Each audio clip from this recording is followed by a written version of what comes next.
Welcome back to city news.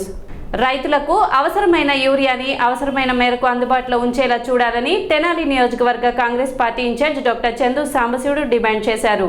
గురువారం మారిస్పేటలోని Congress party కార్యాలయంలో ఏర్పాటు చేసిన విలేకరుల సమావేశంలో ఆయన మాట్లాడారు. అకాల వర్షాల కారణంగా పంటలు నష్టపోయిన నేపథ్యంలో యూరియా కొరత ఏర్పడిందని, దానిని ఆసరాగా చేసుకుని కొంతమంది బ్లాక్లో అధిక ధరలకు అమ్ముకున్నారని అన్నారు. ఇప్పటికైనా ప్రభుత్వం రైతు భరోసా కేంద్రాల ద్వారా కానీ బయట మార్కెట్ లాగా రైతులకు అవసరమైన యూరియాని సమృద్ధిగా అందుబాటులో ఉండేలా చూడాలని డిమాండ్ చేశారు. అదేవిధంగా పండించిన పంటలకు గిట్టుబాటు ధర కల్పించాలని, రైతు భరోసా కేంద్రాల ద్వారా ఎక్కువగా ధాన్యం కొనుగోలు జరిగేలా చూడాలని డాక్టర్ చందు సాంబశివుడు డిమాండ్ చేశారు. సమావేశంలో పలువురు కాంగ్రెస్ పార్టీ నాయకులు, కార్యకర్తలు పాల్గొన్నారు. ప్రభుత్వం ఎప్పుడైనా కానీ ఇది ఇవాళ కొత్తగా వచ్చిన జొన్న మొక్కజొన్న పంట కాదు. 10-15 సంవత్సరాల నుంచి కూడా ఈ ప్రాంతంలో జొన్న మొక్కజొన్న వేస్తున్నారు. దీనికి ఎంత ఉంది, సుమారు ఇప్పుడు ఈ మండలంలో 22,000 హెక్టర్లు ఉంది, ఆ మండలంలో ఎంత 20,000 ఉందని ఎంత లెక్కలు ఎప్పుడు పక్కాగా ఉండే. ఎప్పుడు ఒక 10 ఎకరాలు తగ్గటమే కానీ పెరిగేది ఉండదు భూమిలో. అలాంటప్పుడు దీనికి కావాల్సినటువంటి ఎరువుల్ని ఎప్పుడు ప్రభుత్వం సిద్ధం చేసుకుని ఉండాలి. 350 రూపాయల దాకా యూరియా ధర పెరగటం, అది కూడా దొరకకుండా ఉండటం, ఈవెన్ ఆర్బీపీలో కానీ సొసైటీల్లో కానీ ఈవెన్ బయట అసలు ఎరువుల షాపుల్లో కూడా దొరకకుండా ఉండగానే దాన్ని ఆసరాగా తీసుకుని కొంతమంది బ్లాక్ మార్కెటింగ్ చేసుకోవటం కూడా జరుగుతుంది. యూరియా అవైలబిలిటీ చేయండి. అందరికీ ఆర్బీక్యూలు ఇస్తారో, సొసైటీలో ఇస్తారో, మామూలుగా డీలర్లు ఇక్కడ ఎరువుల డీలర్లకు ఇస్తారో, ప్రతి రైతుకు కూడా కావాలి అన్న కంటే ఏ మాత్రం తక్కువ లేకుండా యూరియా సప్లై చేయాలనేటువంటిది మా డిమాండ్ ఉంటుంది. అలాగే ఈ వ్యవసాయదారులకి, ముఖ్యంగా రైతులకి, వాళ్ళకి గిట్టుబాటు అయ్యేటట్టుగా, వ్యవసాయం గిట్టుబాటు అయ్యేటట్టుగా ఉండాలి. అలాగే ఇంకా ధాన్యాన్ని కూడా ఎక్కువ ఆర్బీకేల ధర కొనాలి అని చెప్పేసి మేము ప్రభుత్వాన్ని డిమాండ్ చేస్తున్నాం. తెనాలి రూరల్ గ్రామం కాజీపేటలో బరియల్ గ్రౌండ్ లేక ఇబ్బంది పడుతున్నామని, తమకు స్థలం కేటాయించాలని ఆ ప్రాంత క్రైస్తవులు ఎమ్మెల్యే అన్నాబతిని శివకుమార్ను కలిసి వినతి పత్రం అందజేశారు. గురువారం గంగానమ్మపేటలోని వైసీపీ కార్యాలయంలో ఎమ్మెల్యే అన్నాబతిని శివకుమార్ను కలిసి వినతి పత్రం అందజేశారు. సుమారు 20 సంవత్సరాలుగా నివాసం ఉంటున్నామని, క్రైస్తవులకు సమాధి కార్యక్రమం జరుపుకుంటకు స్థలం లేక ఇబ్బంది పడుతున్నామని, తమకు స్థలం కేటాయించి సమస్యను పరిష్కరించాలని బాధితులు విజ్ఞప్తి చేశారు. తక్షణమే స్పందించిన ఎమ్మెల్యే అన్నాబతిని శివకుమార్ సంబంధిత అధికారులతో మాట్లాడి సమస్యను పరిశీలించి పరిష్కరించాలని ఆదేశించారు.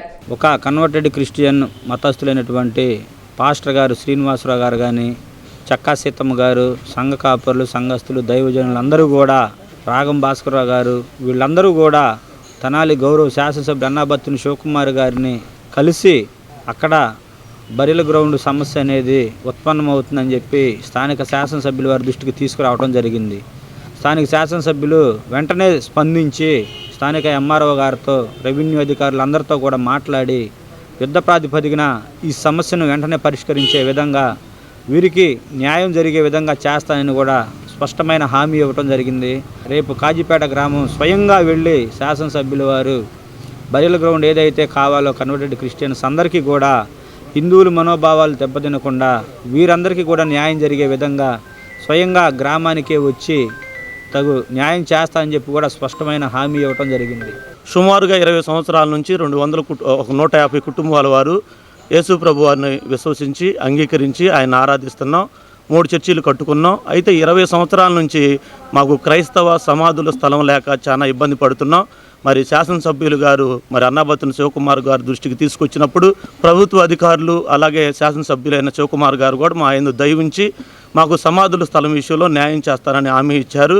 ఆ సందర్భంగా ఆయనకి మా హృదయపూర్వకమైన వందనాలు. కార్యక్రమంలో ఎంపీపీ చెన్నుబోయిన శ్రీనివాసరావు, ఎంపీటీసీ చక్కా సీతమ్మ, పోస్టర్లు మారెళ్ల శ్రీనివాసరావు, రాగం భాస్కర్రావు తదితరులు పాల్గొన్నారు.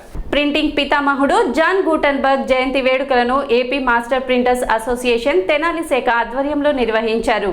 గురువారం గాంధీనగర్లోని సిపిఐ కార్యాలయంలో నిర్వహించిన ఈ వేడుకలలో జాన్ గుటెన్బర్గ్ చిత్రపటానికి నివాళులు అర్పించారు. జాన్ గుటెన్బర్గ్ జయంతిని ప్రింటర్స్ డే జరుపుకుంటున్నామని, ఆయన కనుగొన్న ప్రింటింగ్ ద్వారా నేడు లక్షలాది మంది ఉపాధి పొందుతున్నారని, తెనాలి ప్రింటర్స్ అసోసియేషన్ ద్వారా ప్రతి సంవత్సరం ఆయన జయంతి వేడుకలను నిర్వహించి పలు సేవా కార్యక్రమాలు నిర్వహించడం జరుగుతుందని అసోసియేషన్ సభ్యులు పేర్కొన్నారు.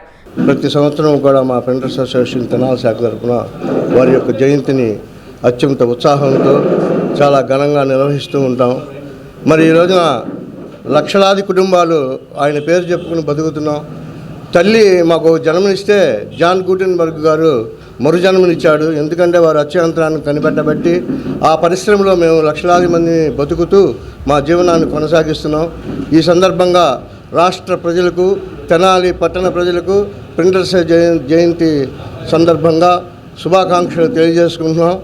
మరియు ఈ యొక్క రోజున మా సంఘం తరపున, అసోసియేషన్ తరపున మరి ఎన్టీఆర్ విగ్రహం గారి దగ్గర ప్రింటర్స్ డే సందర్భంగా అన్నదాన కార్యక్రమం కూడా నిర్వహిస్తున్నాం. ఏపీ మాస్టర్ ప్రింటర్స్ అసోసియేషన్ శాఖ యొక్క తరపున మరి ప్రింటర్స్ డే సందర్భంగా ఈరోజు మరి ప్రపంచవ్యాప్తంగా ఈ యొక్క జాన్ గూటెన్బర్గ్ జయంతిని పురస్కరించుకొని ప్రపంచం మొత్తం కూడా ప్రింటర్స్ డే జరుపుకుంటున్నాం. అదేవిధంగా తెనాలి శాఖ తరపున కూడా ఈ రోజున ప్రింటర్స్ డే ఎంత ఘనంగా జరుపుతున్నాం. ఇది మాకందరికీ ఒక పండగలాగా ఉంటుంది. అందువల్ల మాకు ఈ అవకాశం ఇచ్చినందుకు ధన్యవాదాలు. కార్యక్రమంలో S Visweswararao, T Sivasankarrao, YM Subrahmanyam, KVS Prasad, Prakash, Umamaheswararao, DVS Prasad, Amarnath, Sarath, Shankar, Sivakrishna, Bhaskararao తదితరులు పాల్గొన్నారు. ఈ సందర్భంగా గాంధీ చౌక్లో పేదలకు అన్నదాన కార్యక్రమం నిర్వహించారు. మధ్యాహ్న భోజన పథకాన్ని ప్రైవేట్ వ్యక్తులకు అప్పగించవద్దని డిమాండ్ చేస్తూ అన్నం ప్లేట్లను మోగిస్తూ మధ్యాహ్న భోజన కార్మికులు నిరసన వ్యక్తం చేశారు. ఈ సందర్భంగా వారు మాట్లాడుతూ సక్రమంగా బిల్లులు వేసినా వేయకపోయినా సొంత డబ్బులతో పథకాన్ని కొనసాగిస్తున్న కార్మికులను కాదని అక్షయ పాత్రకు అప్పగించడం అన్యాయమన్నారు. ప్రభుత్వమే పథకాన్ని కొనసాగించాలని డిమాండ్ చేశారు. కార్యక్రమంలో ఎన్ Rajyalakshmi, Kamalabai, B Rani, are అరుణ, సుబ్బాయమ్మ, జ్యోతి, శేషకుమారి, వెంకటేశ్వరి, నాగసౌజన్య తదితరులు పాల్గొన్నారు. పల్కలూరు ఉర్దూ స్కూల్ అండి. మేము భోజనము ఎప్పటి నుంచో 2001 నుంచి చేస్తున్నాము. అప్పటి నుంచి మాకు జీతాలు లేవు, ఏమీ లేవు, అయినా కానీ చేస్తున్నాం మేము. తర్వాత రూపాయి పావులు ఇచ్చిన దగ్గర నుంచి మేము చేస్తున్నాము. ఇప్పుడు మమ్మల్ని బయటికి వెళ్ళిపోమంటున్నారు. మేమేం చేయాలి? మా పరిస్థితి ఏంటి?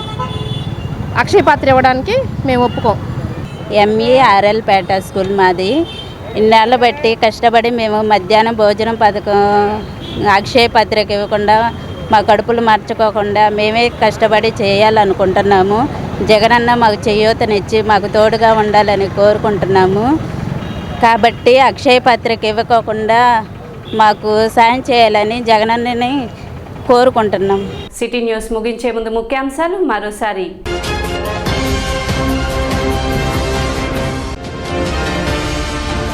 కొల్లిపర, దావలూరు గ్రామాలలో గోడౌన్ల భవన నిర్మాణాలకు శంకుస్థాపన చేసిన ఎమ్మెల్యే అన్నాబత్ని శివకుమార్.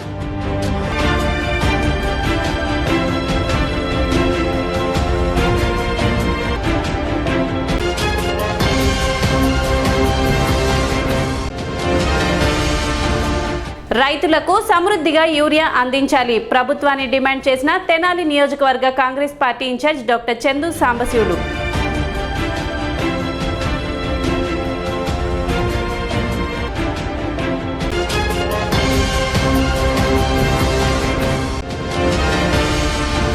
ఈ నెల 27న జరిగే పల్స్ పోలియో కార్యక్రమంపై నర్సింగ్ విద్యార్థులకు పురపాలక సంఘ ఆధ్వర్యంలో శిక్షణ కార్యక్రమం.